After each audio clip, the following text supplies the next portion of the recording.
So today I'm making mead, which is a honey wine.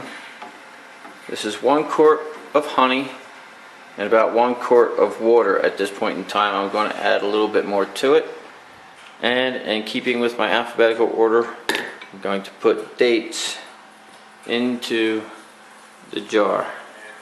The jar has been sanitized, so I'm going to do it very carefully. Get back to you on the next step. So now, the next step is to ladle in the honey water. Again, everything's been sanitized. Hot water bath.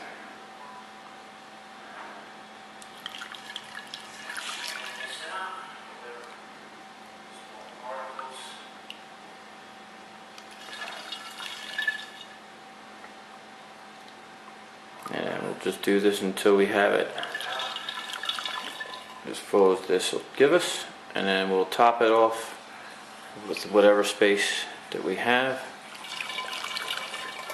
and add the yeast at the appropriate time after it's been proofed. It's filling up nicely. Steady as we go.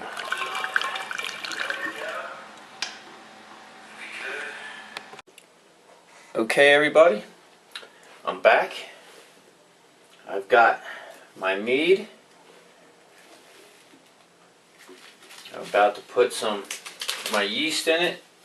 It's down to a proper temperature.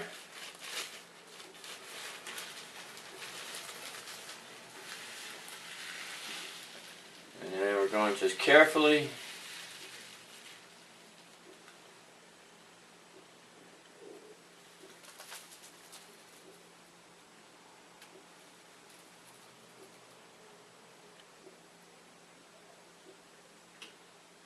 pour it into our carboy.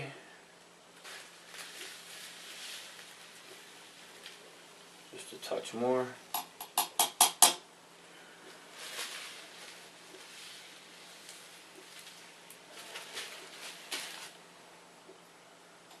Oh, she won't get in. I had the whisk, I don't have it now. We'll just lock her up. Give her a little encouragement. The yeast will sink and our honey date mixture will do what it's got to do, and I got to put some alcohol into our bubbler. So I'm just going to go get my alcohol. I'll be right back. Okay, so here's our mead with our dates, our yeast, and our bubbler with our alcohol. Cap on the top, and it's layered. Watch as it goes down. Look at that. Oh, how weird. We'll see what happens over the next many days. Thanks for watching Honey Mead Dates. Okay, good morning. Here's our mead. The next day, dates are still hanging at the bottom. Now, got some yeast activity, and our bubble is bubbling, doing what it's supposed to do. Here's our mead, here's our coffee.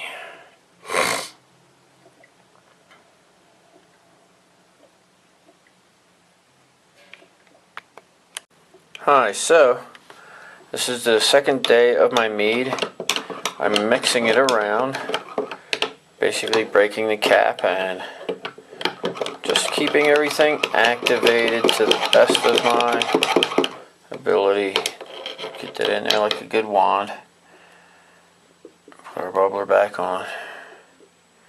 She's doing her bubbling process. Looking just fine.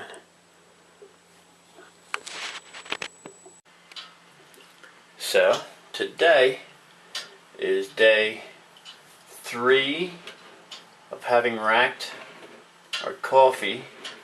It's looking beautiful. I've marked everything with dates. It's bubbling away just fine, very nicely. Maybe you can see that. And the same thing for our date mead.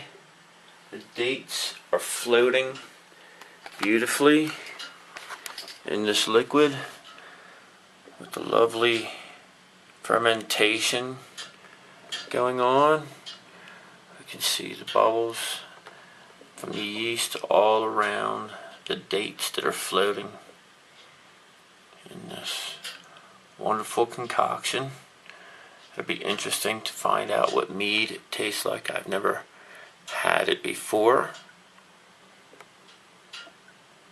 So, it's day 2 for our mead. Day 3 for our coffee. Today is Friday. I'm going to mix our mead. Break the cap. We're going to do that for a full 4 to 5 days, just like in any of them. We want to break our cap, get a good mix, and there we have that.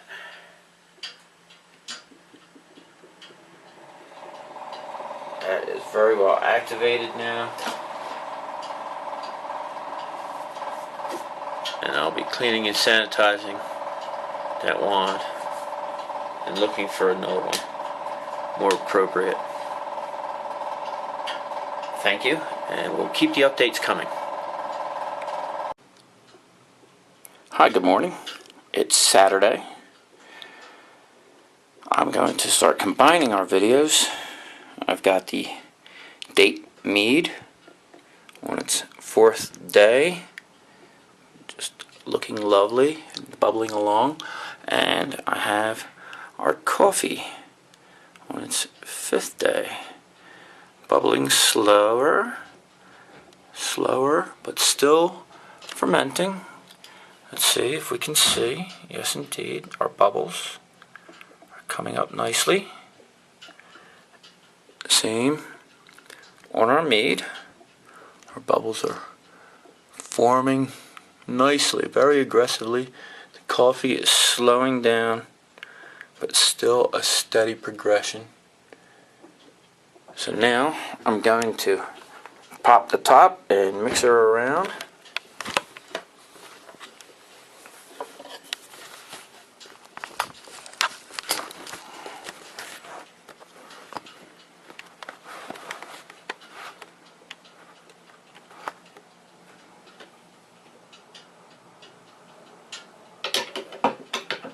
Break the cap.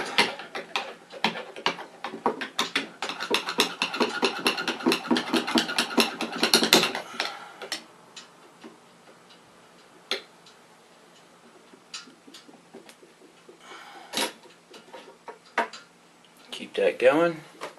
A couple more days, and then I will rack it off. Another 2 days, and I will rack it off into a new carboy. And prepare it for its final stages. Thank you for watching. Enjoy. Hi, I'm going to be racking my mead at this point and removing the dates, the fruit, the sediment. It's been 5 days into the process, and it's time for that.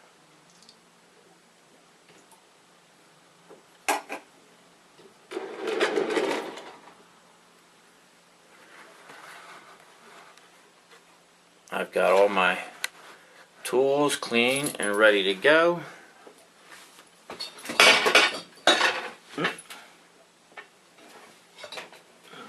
clean bottle down there, ready to go.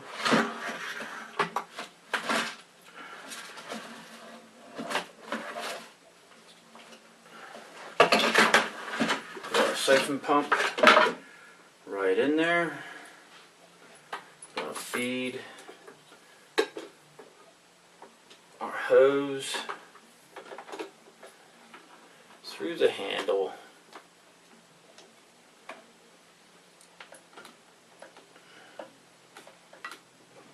allowing enough slack to be able to lift the siphon and then support the hose.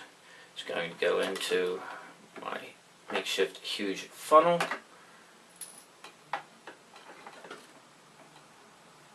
With the cloth.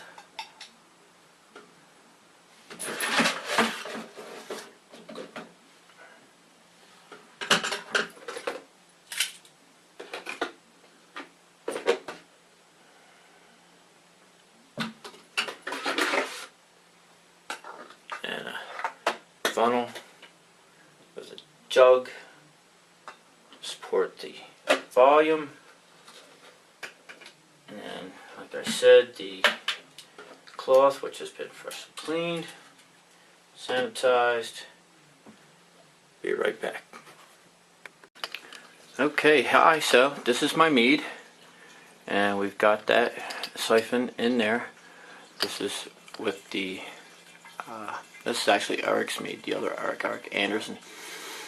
He paid for all the ingredients, I'm just conducting the process.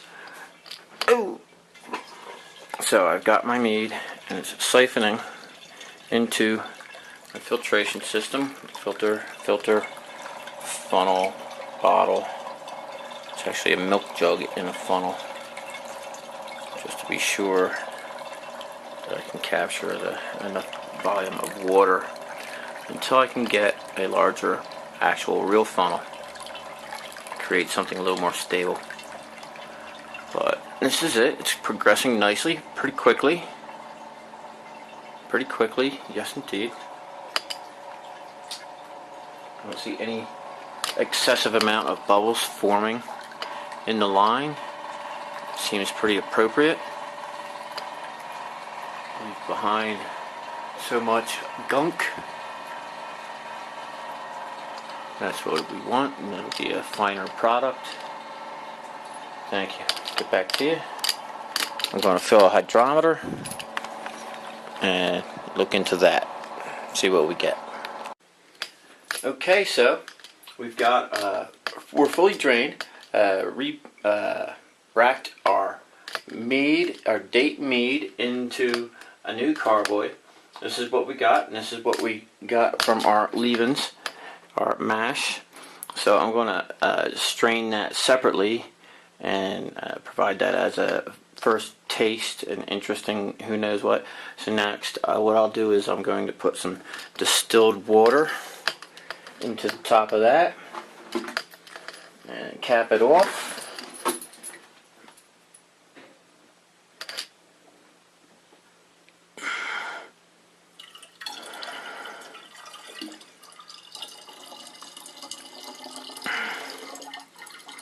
Now, yes, it will reduce the alcohol content a little. It'll smooth out the finished product a little on flavor. But it needs to be done to a degree to close off that air gap and make the space just a little clearer of oxygen. So now we're going to fill it, our bubbler, with our trusted cheap liquor, vodka. There it is, and it shouldn't take very long for our bubbler to start bubbling. We're going to put our lid on. Everything again has been cleaned and sanitized. Thanks for checking in and observing our progress. We'll let this go for at least another 5 days, I believe. At least. And then check in from there. Thanks. Hi, so as you can see, I've racked off the mead.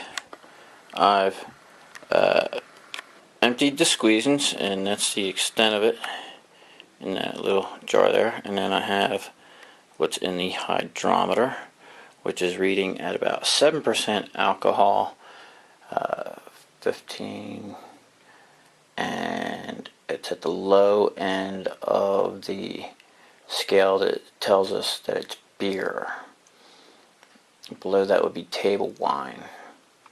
So the beer end is at the 60, right when it turns into a table wine, which is an even lighter, smoother alcohol. So this is my taster. The jar is Erik's taster, and the gallon is into its next step of the process. Thanks for watching. Catch it next.